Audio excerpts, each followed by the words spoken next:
Mă lăsară băieții baltă. Să duseră, mă lăsară băieții baltă.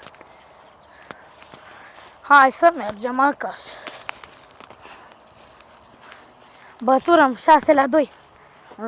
La portarul meu care îl antrenez să joace și îți dau goluri. Și restul stătui numai eu portar. Și nu luai gram de gol. Stai mai bun portar. Ia uite mingea.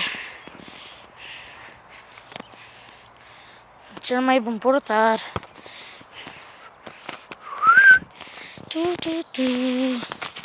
Și șutez în minge.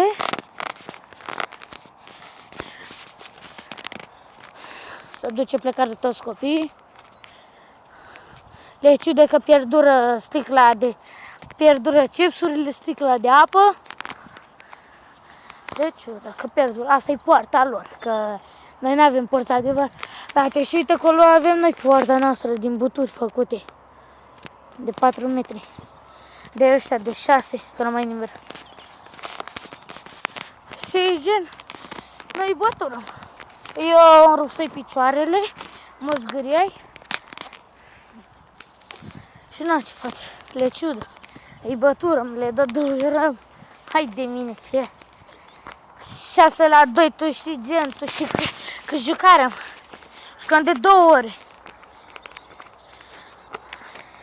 Întâi ne făcurăm noi treburile, ne antrenarăm. O oră jumătate ne antrenarăm. Că uși, du-te, dracu. O oră jumătate ne antrenarăm. Fiecare echipă se antrenă. Și, uite, le băt și bătură. Eu sunt al mai bun portar, n-are ce să fac ăștia mii. Sunt foarte bun portar. Și, na, gen, eu pot, știu să apăr.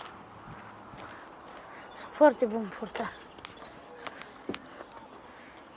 Și gen, eu asta e. Eu sunt foarte bun portar. Uite și jucătorul numărul 1, ăla care îl învăț să joace. În gura ta, s-ar putea. Uite ăla care stă cu mâinile la burtă și la care se joacă, fură colegii mei. Na, băiatul. Bătaie, bă, 6-2.